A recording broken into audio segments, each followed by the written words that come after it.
chief beauty of this work lies not so much in its style or in the extent and usefulness of the information it conveys, as in its simple truthfulness. It forms a record of events that really happened. Other works may excel this in depth of thought and knowledge of human nature, but for hopeless and incurable veracity, nothing yet discovered can surpass it.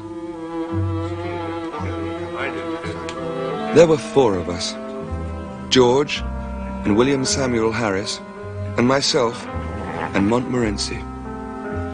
We were sitting in my room, smoking and talking about how bad we were. Bad from a medical point of view, I mean, of course. With me, it's giddiness. It's giddiness with me, too. Sometimes I have such extraordinary fits of giddiness, I hardly know what I'm doing. Well, I hardly know what I'm doing, too. I have such extraordinary fits of giddiness. With me, it's my liver that's out of order. Oh, how do you know? Well, I've been reading this patent liver pill circular, which sets out the various symptoms by which a man can tell when his liver is out of order. I have them all, including what it calls a general disinclination to work of any kind. I've got that, too. I've been a martyr to it since earliest boyhood. I was born with it. They didn't know it was my liver. Of course, medical science was in a far less advanced state than now.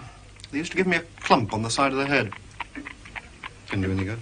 Oh, body, you know. Yes. We sat there describing to each other our maladies.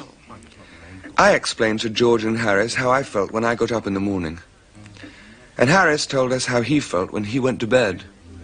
And George stood on the hearthrug and gave us a clever and powerful piece of acting, illustrative of how he felt in the night. George fancies he is ill, but there's never anything really the matter with him.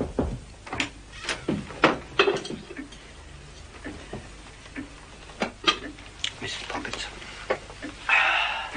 Supper? I suppose one should try.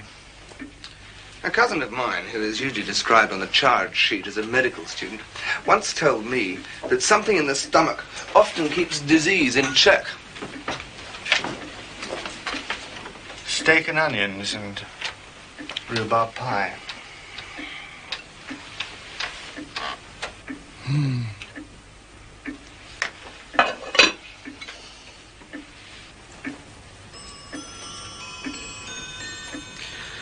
What we need is a rest.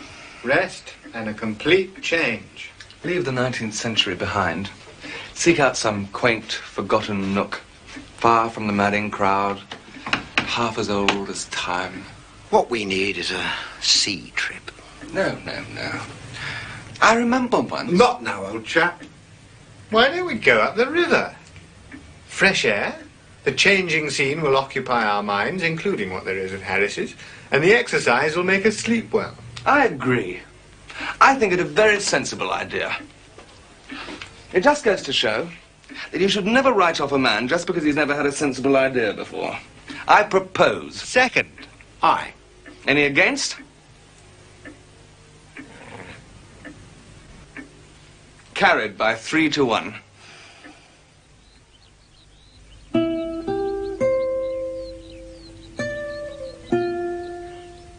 The Thames, couched in that green and golden valley, winding and whispering, singing of strange old tales and secrets as it flows under the fair canopy of England's sky through England's history. Our little boat, borne along on sun-dappled waters, through shady woods and blazing fields. How about when it rains? That's Harris all over. When George is hanged, Harris will be the least romantic man in the world. We had arranged that George, who goes to sleep at a bank from 10 till 4 every day except Saturday, when they wake him up and put him outside at 2, would join us when we got up the river to Shepperton. Meanwhile, Harris and I, and the Gladstone, and the small handbag, and the 2 hampers, and the big roll of rugs, and some overcoats and mackintoshes, and a melon by itself in a bag, and a Japanese umbrella, and a frying pan which wouldn't go in anywhere, and Montmorency, arrived on our way to the Kingston train. The 11:05 for Kingston. 11:05 for Kingston, number 2, sir. Number 2? That's the Windsor Loop. You want number 1, sir? Number 1 is the Reigate stopping, so I hear. The 11:05 for Kingston. Oh, yes, indeed. Well, I was just talking to a man who said he'd seen it on number 3. He was almost positive about that. Otherwise, there's a body of opinion which leans toward the eye-level platform for the Kingston train. Though, in my opinion, sir, that is the Southampton Express. Here you go, no, sir. You follow me. Thank you. Monty, come on.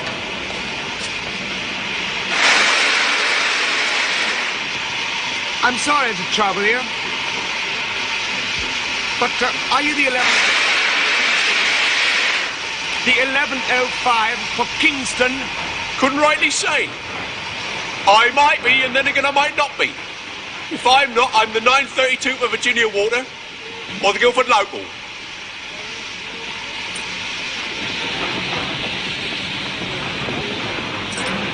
Could you please be the 11:05 for Kingston?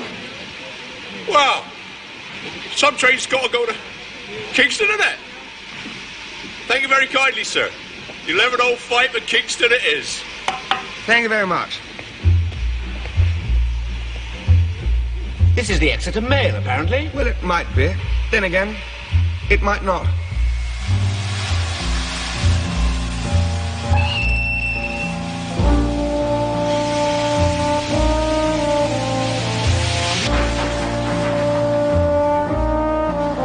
And so, the railway system which has made England the envy of the world brought us to Kingston.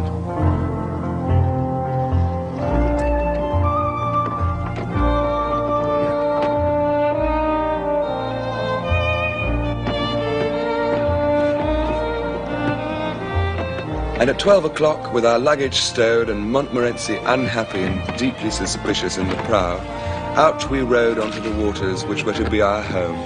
We hoped up as far as Oxford, though the possibilities for digression along the Thames are infinite. We had barely started when Harris was minded to inquire whether I had ever been to Hampton Court Maze. Ever been to Hampton Court Maze, Jerry? No. Harris said he went in once to show a country cousin the way. He had studied it up on a map. We'll just go in so you can say you've been, but it's very simple. Absurd to call it a maze, really. We'll walk around for 10 minutes and then go and get some lunch, all right?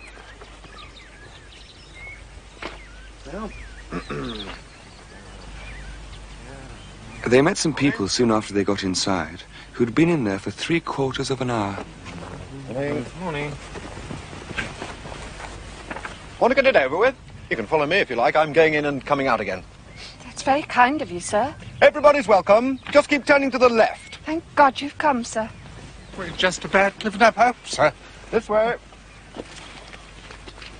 And bit by bit, they picked up all the people who were in the maze, including a woman with a baby who had been in there all morning and insisted on taking Harris's arm for fear of losing him. Turn left, round here. Round here. This way. Harris kept turning to the left. This way.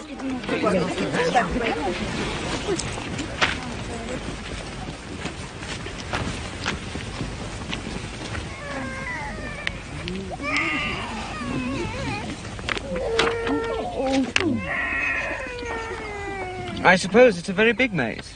Yes, yes, one of the largest in Europe. Yes, it must be, because we've walked a good 2 miles already. This way. This way. Harris began to think it rather strange himself, but he held on until... Here! We passed that biscuit 10 minutes ago. Impossible. Yes, we did. It's Albert's. I saw him drop it down. Well, according to the map... I wish I'd never met you. All right! We'll go back to the entrance and start again from there. Keep turning... right.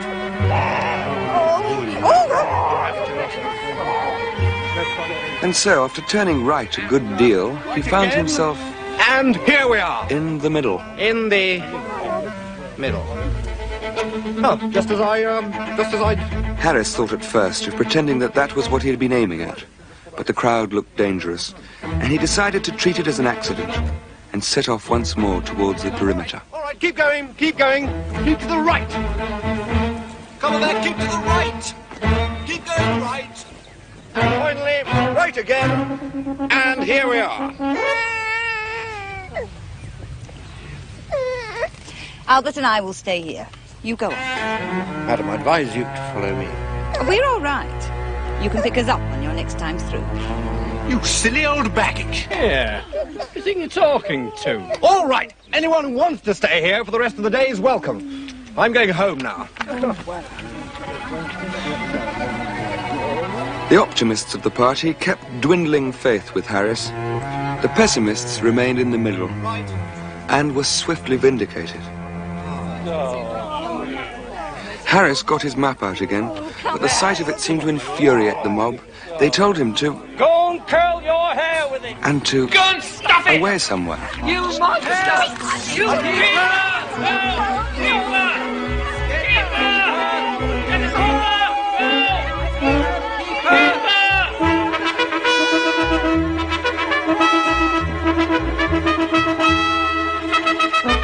Evidently, it happens all the time.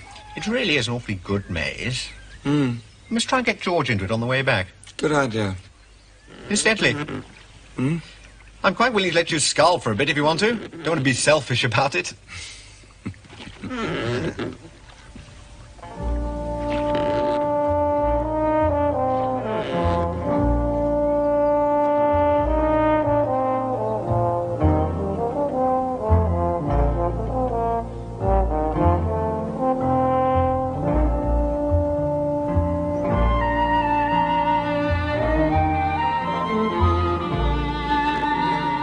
In here a while, Joe.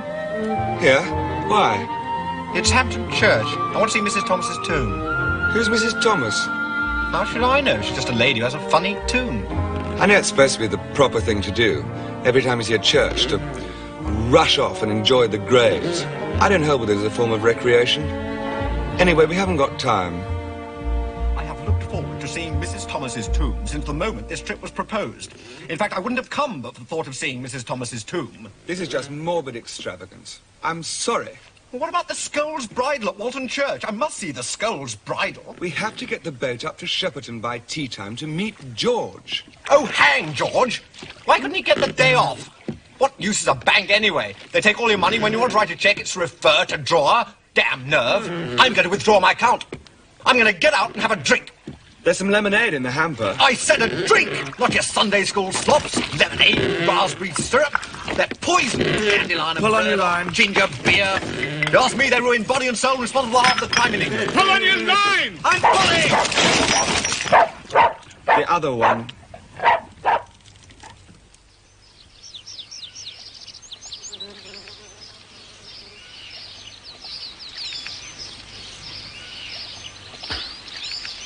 I say this is the life, isn't it? Rather Sorry if I was a bit touchy back there. touchy? When? Wasn't I a bit touchy about George and Mrs. Thomas? Were you? I didn't notice. Very kind of you to concern yourself, sir. Not at all. Good egg.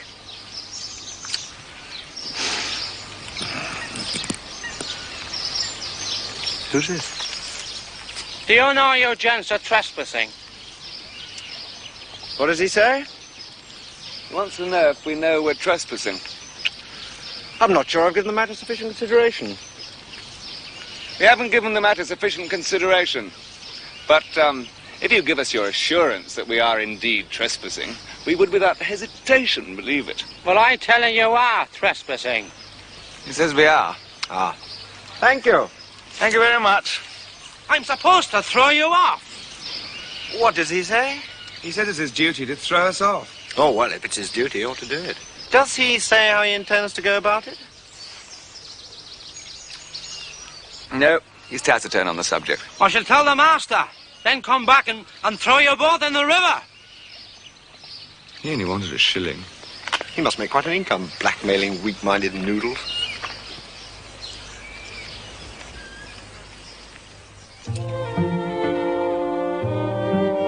Walton is quite a large place for a riverside town, but only the tiniest corner comes down to the water. Caesar, of course, had a little place at Walton, an entrenchment or a camp or something of that sort.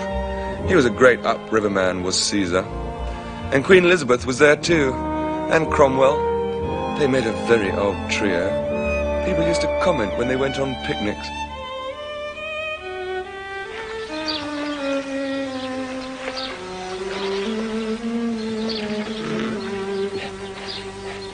The first thing we saw at Shepperton was George's blazer on one of the lock gates. Hello, Harry! Hey! Jay!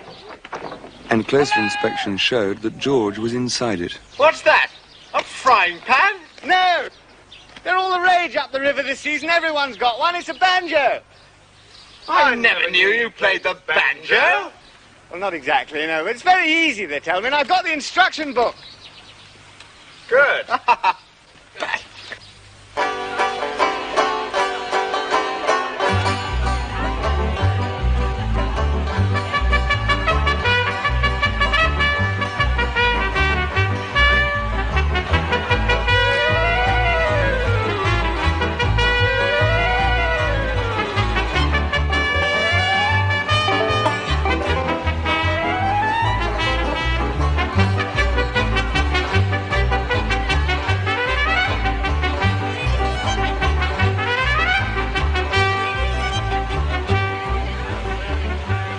Suits you. Goes awfully well with your outfit. Do you like the blazer? As an object to hang above a fruit bed to frighten away the birds, I should respect it. As an article of dress for any other human being, apart from a Margate minstrel, makes me ill. I've always found envy distasteful. I noticed you and Jay were envious the moment you saw it.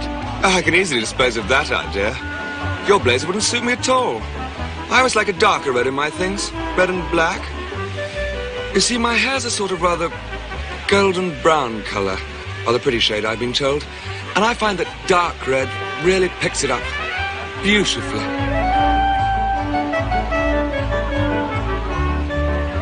I always stick to yellows and browns. My eyes have an unusual kind of hazel glint. Rather mysterious, has been remarked. I find yellows and browns pick it up. Yes, you don't think your complexion too ruddy for yellow? No, yellow doesn't suit you at all. There can be no doubt about that. You really ought to take some blue and white with a little cream touched in. You really wouldn't look half bad in blues and creams if you kept your hat on. Now, George, on the other hand... Why is George looking like a martyred goose? It must be some girl. Everybody in the lock seemed to have been suddenly struck wooden. All the girls were smiling sweetly, and all the fellows were frowning and looking stern and noble. And then at last the truth flashed across me. I leant with careless grace upon the hitcher, in an attitude suggestive of agility and strength, and threw an air of tender wistfulness into my expression, mingled with a touch of cynicism, which I'm told suits me. Hey! Look at your nose! Look at your nose! George, I think there's something wrong with your nose. You three with the dog! Watch your nose! Oh, it's our nose! It's our nose!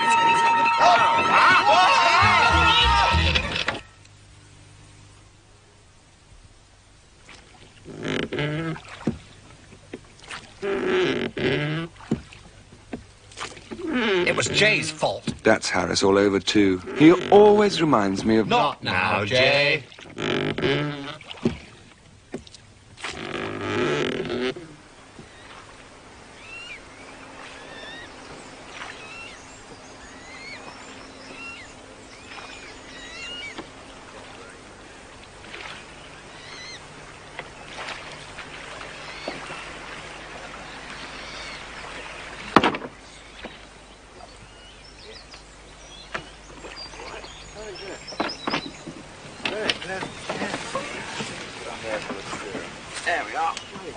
We found a very pleasant nook under a tree, a little below Magna Carta Island.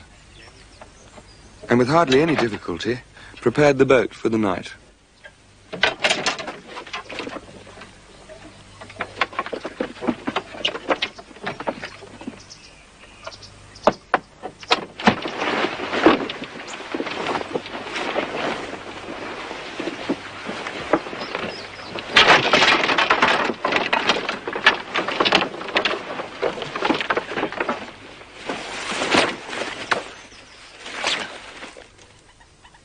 Slowly, the golden memory of the dead sun faded. The birds ceased their song, and only the plaintive cry and harsh croak of the moorhen and the corncrake stirred the awed hush around the couch of waters where dying day breathed out her last. Night upon her sombre throne folds her black wings above the darkening world, and from her phantom palace holds sway and stillness. Two lovely black eyes. Oh, oh, what a surprise. Surprise. Oh, what a surprise.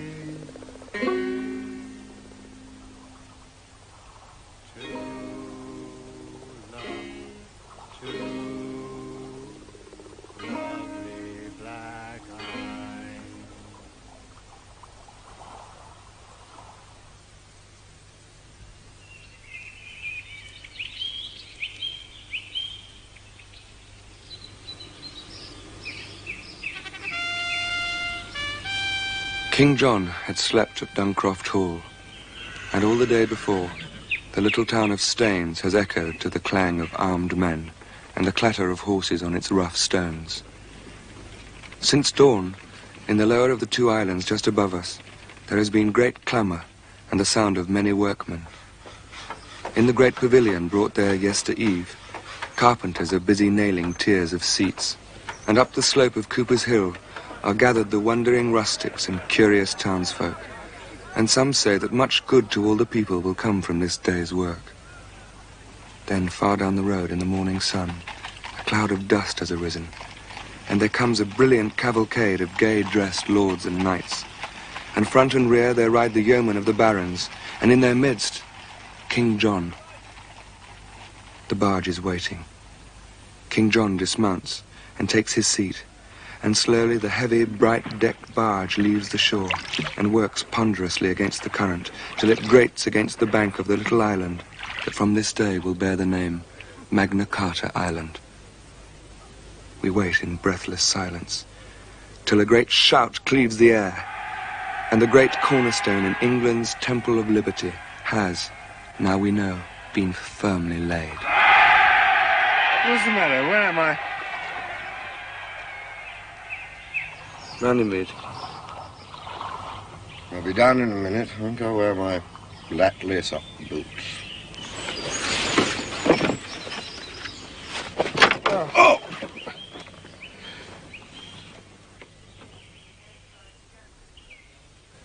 We had made gigantic arrangements for bathing. I notice people always do that when they're going anywhere near water. We had packed 3 bath towels so as not to keep each other waiting. Well, who's going in first? I mean, I don't think I ought to go in because of my kidneys. Because of your liver? Liver, yeah. Yes, well, I don't think I ought to go in because of my liver, too. Wrong. Only for telling them. Oh, I think that'll do for today.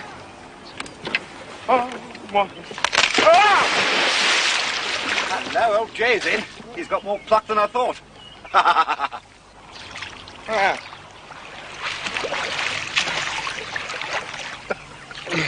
Hey, is it all right? It's lovely. Lovely. Wouldn't have missed it for worlds. All it wants is a little determination. Oh, that's better. Oh, damn it, my shirt's gone in. Oh, dear, oh, dear. Well, I don't see what's so very funny about it. Oh, dear. Oh, dear, oh, dear.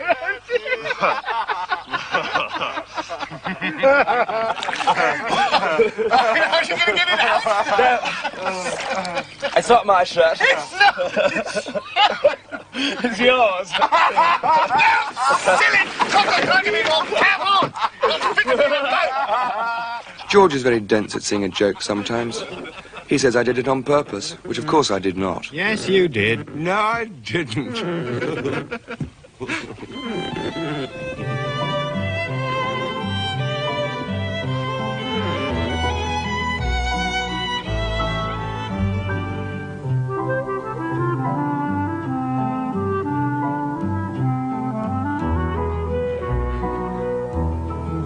We'll have a light lunch and eat properly tonight. There's some hard-boiled eggs. Jolly good. And the cold beef? We can start with the potted shrimps or the dressed crab. Or a little of each. Or a little of each, and bread and butter. And some tomatoes. And finish off the ham. Followed by a bit of cheese. Or the tin pineapple. Or the tin pineapple. Followed by a bit of cheese. You're all at 6s and 7s. When I say dip, dip. Dip! Oh, good God. Auntie. The thought of lunch soon set the world to rights. But it was not to last. There occurred a most depressing and tragic setback to our equanimity. It was Harris who first realized the situation. We forgot mustard. What? No mustard. Cold beef without mustard? You hardly ever have mustard. Well, that's why it's such a blow. You have mustard habitually and thoughtlessly. You hardly know you're having it at all. But when I want mustard, I want mustard. This is what comes of filling the boat up with lemonade and bath towels and all that useless clutter. I knew it was a mistake to have come. We didn't forget the tin pineapple, did we? What? Oh, pineapple. Pineapple, first rate. Let's have it open. Right. That's a bit better.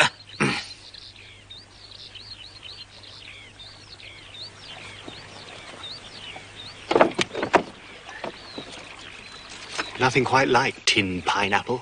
Puts fresh pineapple in the shade. It's the juice.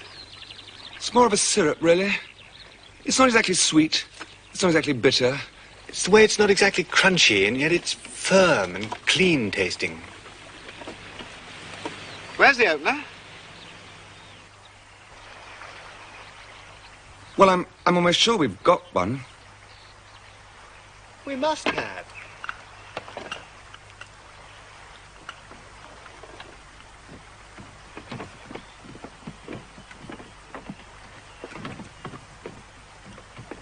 You were supposed to bring it. It was supposed to be in here with all this lot.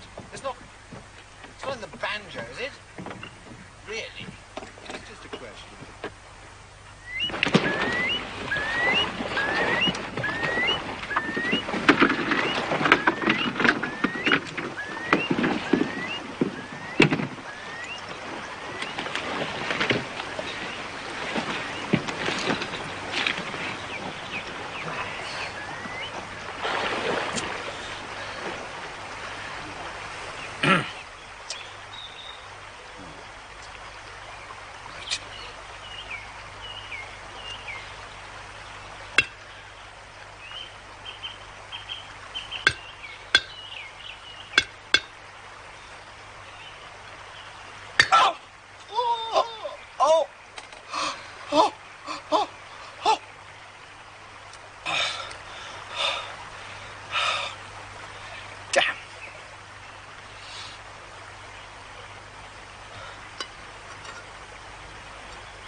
And we got into our boat and rowed away from that spot and never paused till we reached Maidenhead.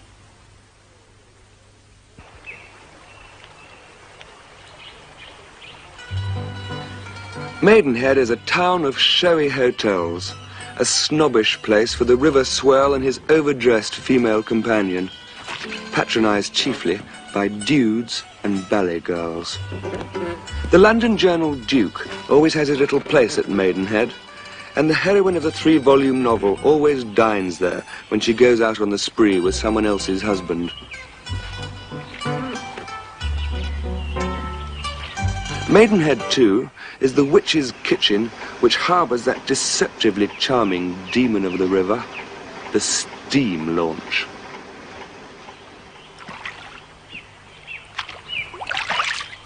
But all that is left behind at Bolter's.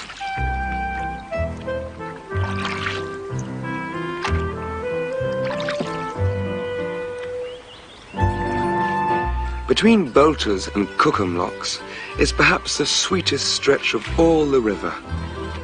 Cliveden Woods still wore their dainty dress of spring and rose up from the water's edge in one long harmony of blended shades of fairy green. It always makes me feel, I don't know, it makes me feel... Like a drink. It makes me feel like a drink too. Yes. It's the exercise, the fresh air. It's the rowing, the breathing, yes. All that fresh air and exercise. It makes me feel as though I've got... Yes. It makes me feel as though I've got... a bit of wind. That's it. I've got it too. I've been a martyr to it from earliest boyhood. I was born with it. No, Harris, a breeze. Hmm? Oh, good heavens. Shh, don't say anything. By Jove, I think it's in our favour. Quiet, man, they'll hear you. Act casual.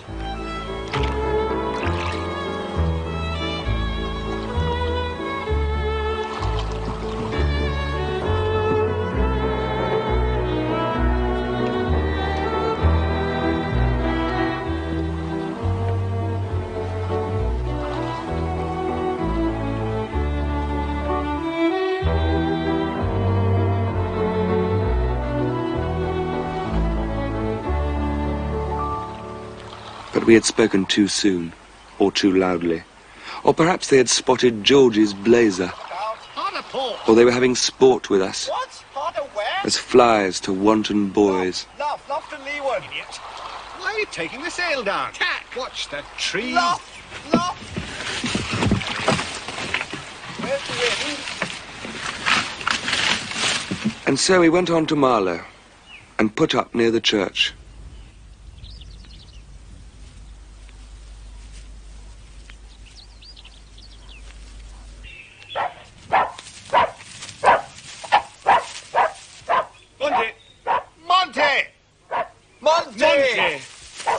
Marlow is one of the pleasantest river centres I know of, with many quaint nooks and corners. William the Conqueror seized it to give to Queen Matilda ere it passed to the Earls of Warwick. Percy Bysshe Shelley lived a year in Marlow in 1817, and here wrote The Revolt of Islam, with its touching dedication to his wife. So my summer task is ended, Mary, and I return to thee, my own heart's home. The toil which stole thee so many an hour is ended, and the fruit is at thy feet. Sorry. There are lovely walks round Marlow. Hard by is grand old Bisham Abbey. There is a secret room high up in the thick walls. And a ghost. That of Lady Hobby, who beat her little boy to death for not doing his homework properly. And in Bisham Church, she kneels piously among her other children who did do their homework properly. Except for one, who did not live to walk to school.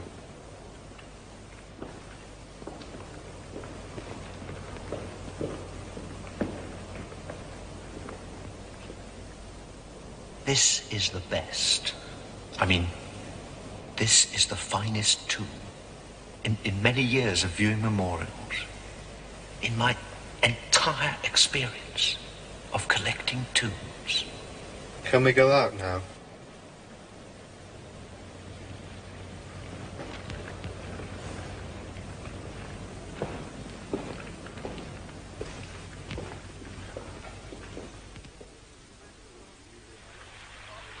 We spent the morning revictualling. Our departure from Marlow I regard as one of our greatest successes. It was dignified and impressive without being ostentatious. By the time we had finished, we had as fine a collection of boys with baskets as the heart could desire, and our embarkation must have been as imposing a spectacle as Marlow had seen for many a long day. Where's the bread? Just put the bread just alongside the where do you want these? Drinks, yes, drinks up the front there. We'll put the drinks in first, and we can put things on top of them, I think. Where are the pies? Let me see, sir. Was yours the steam launch or the houseboat? No, it was a double-sculling skiff. Steam launch, indeed. I hate steam launches. I suppose every rowing man does. I never see a steam launch, but I want to lure it to some lonely part of the river and there strangle it.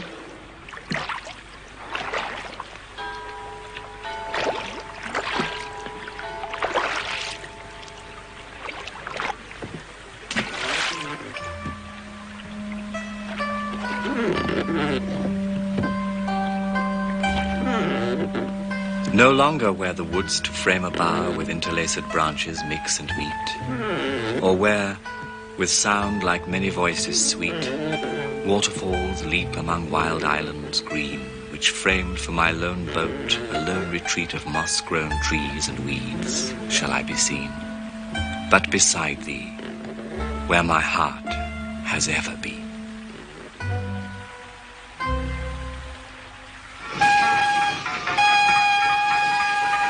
Steam launch coming. Come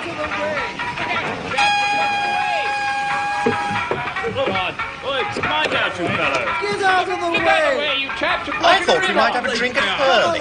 Good, I'll show you Dane's Field. Is that a pub? That's a field. Oh. Invading Danes camped there. Not recently. You know, I keep thinking I can hear voices. Then I thought we could have a drink at Shiplake. Lovely church at Shiplake. Do you know who got married there? Guess. Julius Caesar? Queen Elizabeth.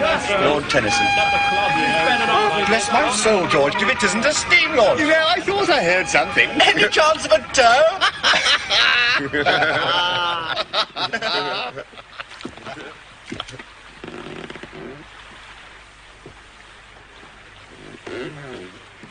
Medmenham Abbey once sheltered the notorious Hellfire Club. It stands on the site of a Cistercian monastery of the 13th century. The monks wore rough tunics, ate no fish, meat or eggs, rose at midnight for Mass, and passed the day in total silence, a mode of life which might, if not overdone, be a benefit to some of us, especially Harris, who not only eats fish, meat and eggs at every opportunity, but often talks at the same time. Why isn't the kettle on, George?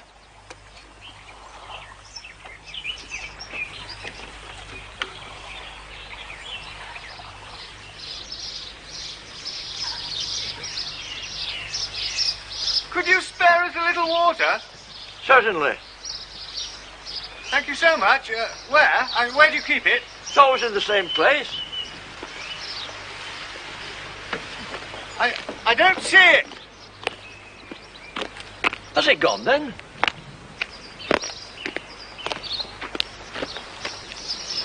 It's still there. We can't drink the river, you know. It's dangerous. I'm sorry to hear that. I've been drinking myself for the last 15 years. It's all right if you boil the water. Are you sure? Oh, yes. The germs are killed by the boiling.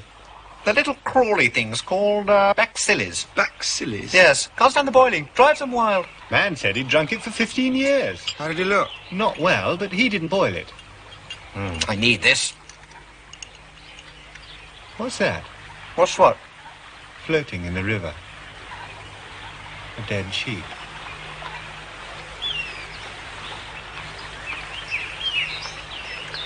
I don't want any tea. No, nor me. It's just a habit, really. Not really thirsty. I've already had some. Do you think I'll get typhoid? Well, you'll know in a week or two. I should look up the symptoms when you get back to London. Oh, no, I daren't do that. That would be fatal. I remember once looking at a medical dictionary to read up the treatment for hay fever. Not now, old chap. And I began to study diseases generally. I turned to some devastating scourge or other, and before I had glanced half down the list of premonitory symptoms, it was borne in upon me that... I've got it. In despair, I turned over the pages, came upon cholera, and discovered... Cholera? That I'd got that too. I must have had it for months without knowing. Beginning to get interested in my case, I decided to go at it systematically.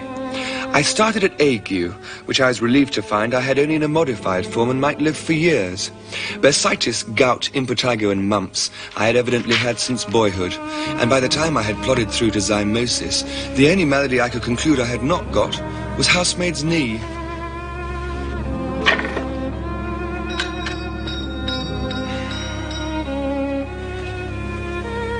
Well, old son, what's the matter with you?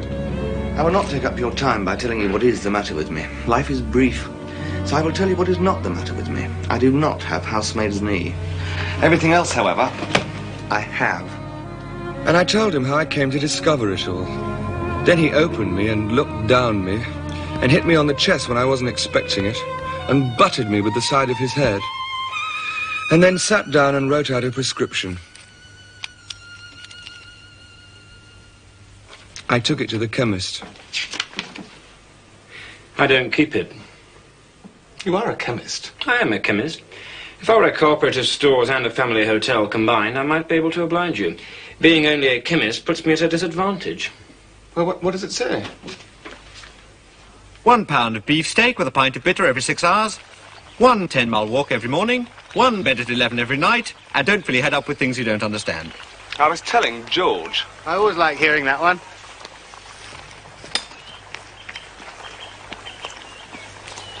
Have you ever done an Irish stew? Well, not exactly, no, but it's very easy. You just put in anything you want. See, it's a grand way of using up all the odds and ends. Bit of bacon, vegetables, eggs, tinned salmon. In fact, anything that comes to hand.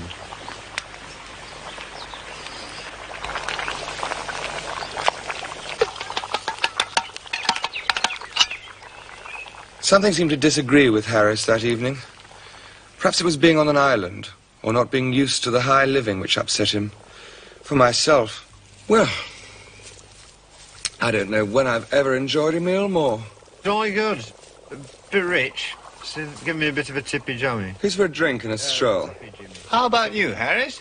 Harris said he'd row us over and stay behind on the island to settle his stomach, as he put it, with a toddy or two. Might have a little drink, settle my stomach. You won't fall asleep, will you? And so George and I went for a mooch around. Must tell Harris we saw a church. And a pub. Very nice pub. It was the best. The finest. I mean, in all my years of visiting pubs, in my entire experience of bending the elbow... He's a card, old Harry. Harris! Harris! It had been arranged that we were to shout when we returned, and Harris would come over from the island to fetch us. Harris! Harris!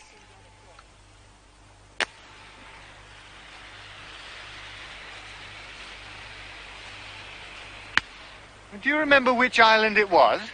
Well, they all look the same, don't they? Well, how many are there? I mean, do you know? Well, only about 4. He'll be all right if he's awake. Harris!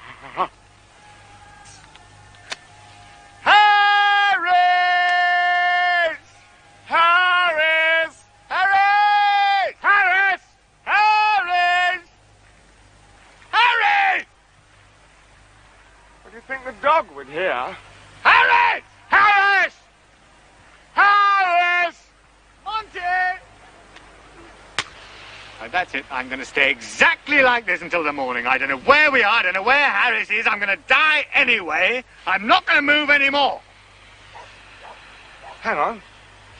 What was that? Harris? Harris? Harris? Harris? Harris!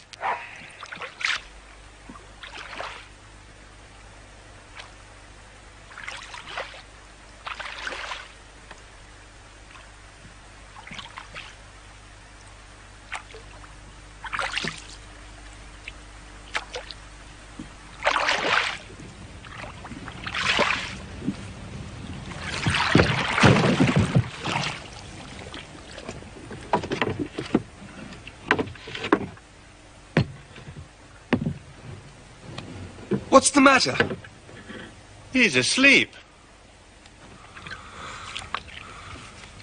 What happened to you? Swans. Swans? I had to fight them off. There are 8 of them, all around me. How many? Terrible battle. Fighting 14 swans. How many? 18. Fought them for 3 hours with the oar. Can you imagine it? Fighting 32 swans? You said 18 just now. No, I didn't. I said 12. Think I can't count?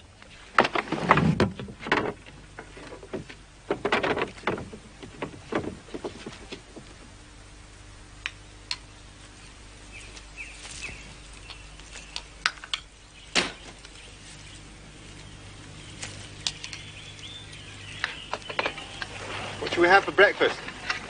Something plain. Very, very, very plain.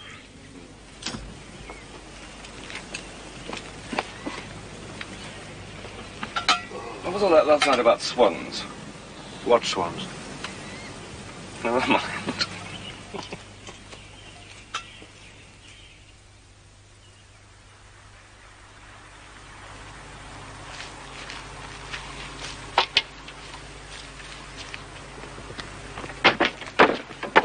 My turn to steer.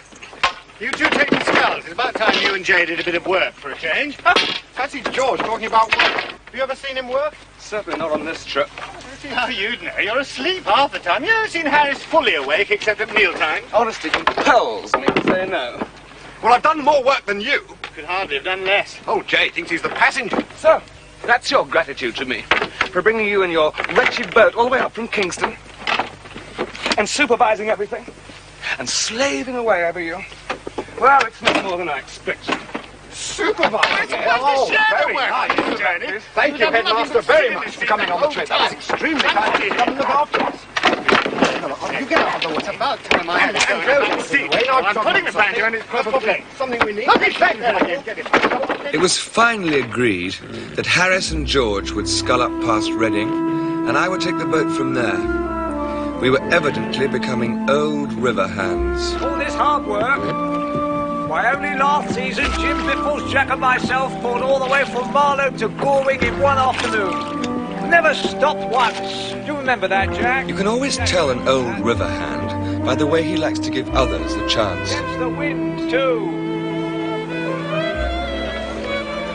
One can't help but deplore the way the river is abused by young pups and doddering old fools with not the faintest conception of boatmanship. Yes, they're absolutely without sensitivity to the moods and dignity of the river.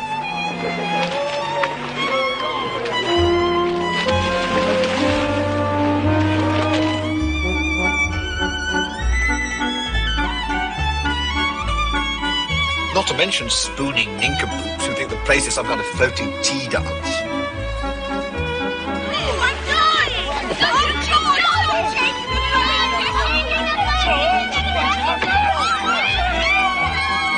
There are grounds, in my opinion, for banning girls from the river altogether unless properly dressed. Boating costume is very fetching on a pretty girl, though. Yes, well, I've got nothing against girls as such. Like Christian martyrs every time a drop of water goes near them.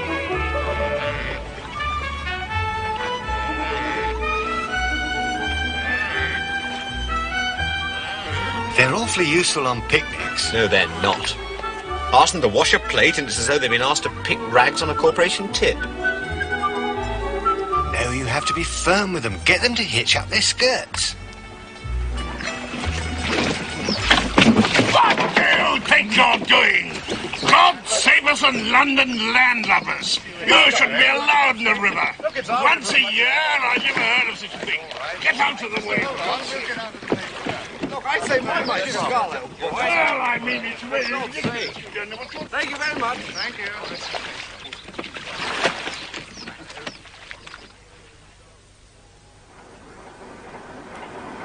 I was ready to take over the sculls at Reading as we had agreed. All right, all right. I think they own the river with their money and their trollops. London landlubbers. Jay! Well met! There we are. Anybody else? Yeah.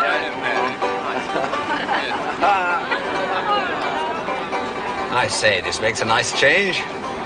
I prefer it myself to rowing.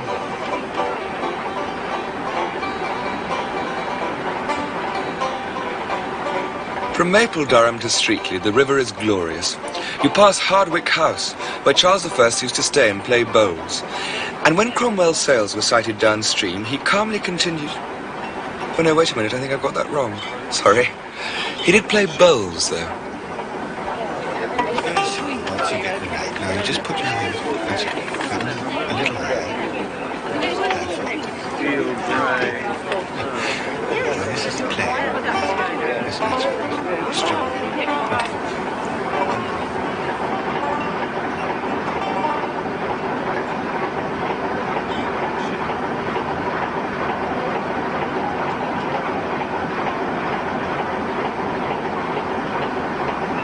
You see that church? The mortal remains of Jethro Tull lie buried in that ground. Remember him? Not altogether. Really? I'm surprised. Very great man in the world of agricultural mechanization. It's not the world with which I'm most familiar. George, the inventor of the seed drill lies yonder. Good heavens. That's it. Oh. This is Now, here's the thing. Gatehampton Railway Bridge. One of Brunel's 3 brick bridges across the Thames. George? Yes! Brick Railway Bridge. Jane doesn't want you to miss it.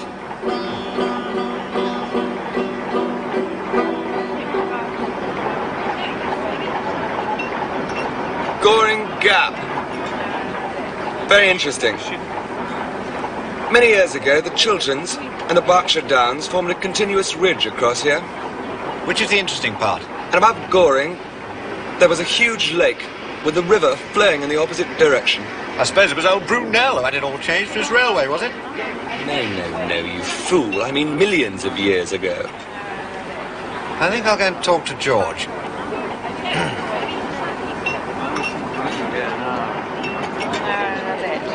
Well, if you shift it. Steamboat's coming! Hey, get out of the way! Bloody idiots! Get out!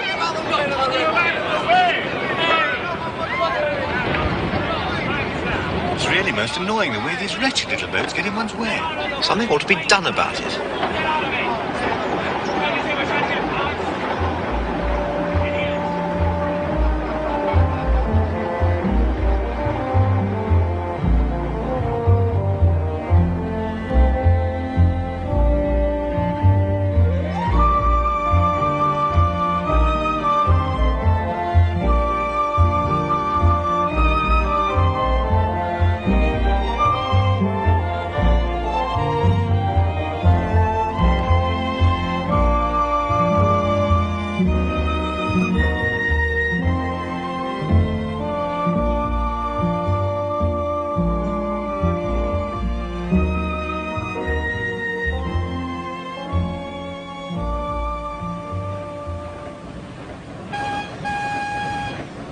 My friend's launch cast us off at Abington. Harris claimed he wanted to stretch his legs. Which church? St. Helens. Which memorial? Mr. Lee, did he invent agricultural implements or did he murder his family? He's very rare. He had 197 children. Well, you'll find very much better at Oxford if you put your back into it. What? We are sick to death of walking around obscure tombs. You're sick to death? What do I think about it? And although it had been agreed that I would take the boat up past Reading, and here we were at Abingdon... 2 weeks of this stuff, I want to see something else! After a short discussion with Harris and George, I took up the sculls for a while. And then they pulled us up the last stretch to Oxford.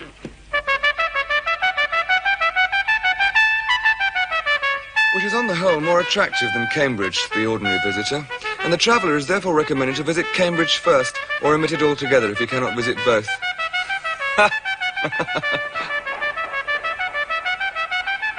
The Baedeker guide is quite right. I am an Oxford man too. I mean, in spirit. But for circumstance, Now, the architecture of Oxford.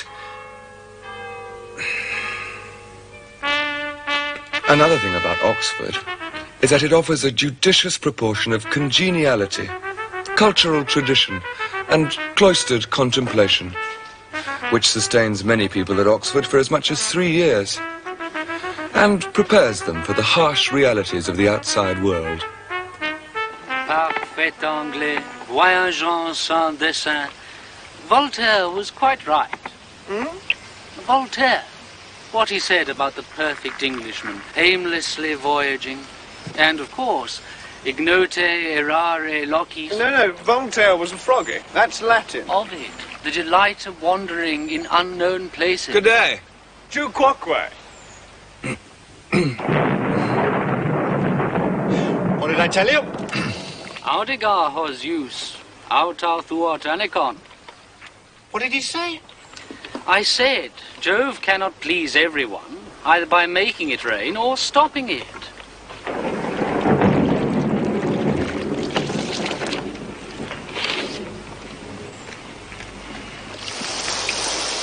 And Matthew Arnold's sweet city with her dreaming spires became decidedly wet. More like screaming spires. Matthew Arnold is dead. It was in the paper. I never read him. But we got to Oxford. Absolutely. Why did we? What? Can we go now? Downhill all the way now. I don't mind a bit of rain. I like to see the river under all its different aspects. Can't expect sunshine all the time, you know. Nature is beautiful even in her tears, eh, George?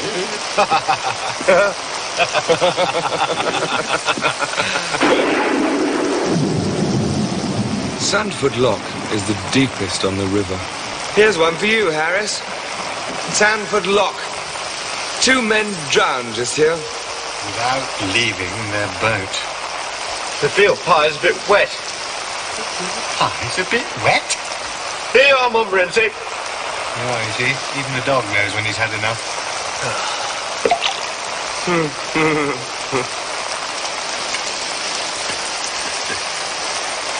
When I get back to London, I'm going to have some whitebait, a cutlet, a piece of Stilton. No. I'm going to have some pate. No. I'll have some sole, white sauce. A row!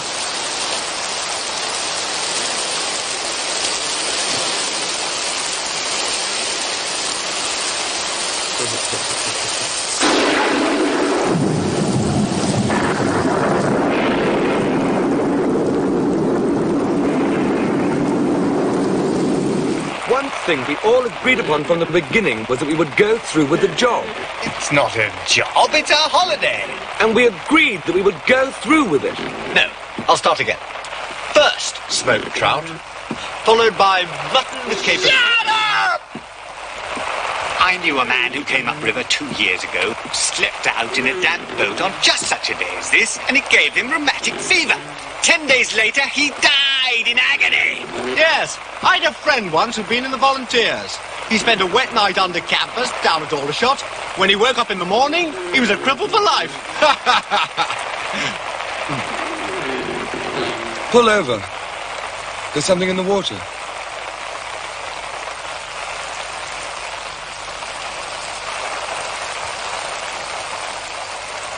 It was the dead body of a woman.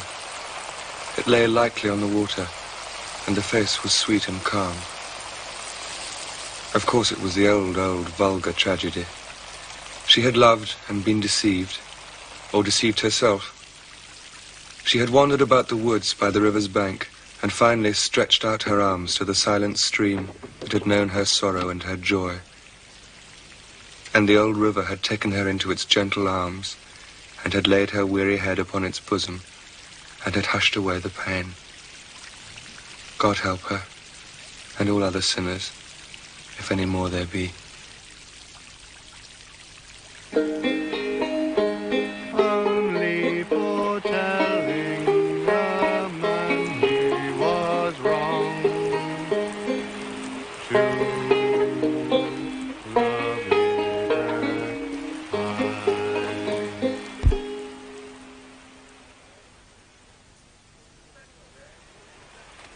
The second day was exactly as cheerful as the first.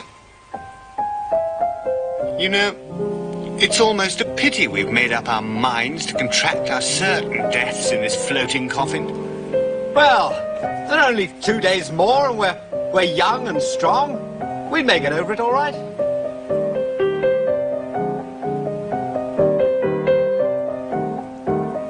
You know, there's a train that leaves Pangbourne Station every hour, which would get us home comfortably in time for a chop, and then on to the Alhambra, Leicester Square. Well, Jay? Well, that reminds me of a very funny story that happened to a friend of mine. I'll get the bag out. Just a moment. Did you say the Alhambra? We did. Preceded by a little French dinner somewhere? Just so. With perhaps a bottle or two of Burgundy? Undoubtedly. Well, why didn't you say so? Now, George, I'll do the packing. You sort out where we can leave. And so I brought our expedition safely home. Or near enough. We deceived the boatman at Pangbourne. We left the boat and what it contained in his charge, with instructions that it was to be ready for us at 9 in the morning. If anything unforeseen should happen to prevent our return, we will write to the hotel with instructions. Thank you very much. Come, won't you?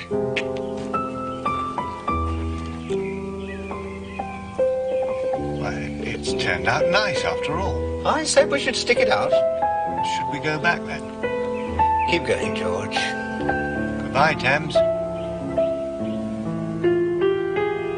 Yes, it's not a bad old river. Come on, Montmorency.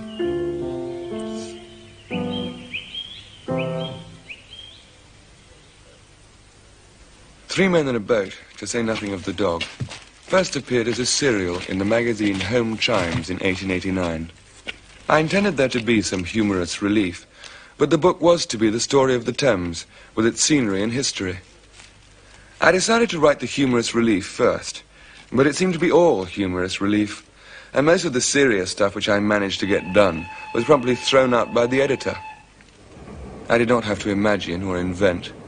Boating up and down the Thames had been my favorite sport ever since I could afford it. I just put down the things that happened. Harris was Carl Henschel. I met him first outside a theatre at the door to the pit. We thought he was going to end up as Lord Mayor, but the Great War brought him low. He was accused of being a German. In fact, he was a Pole. George was George Wingrave, who subsequently became a bank manager. I met him when lodging in Newman Street, and afterwards we shared in Tavistock Place, handy for the British Museum reading room. I wrote the book at Chelsea Gardens. I was just back from my honeymoon and had the feeling that all the world's troubles were over.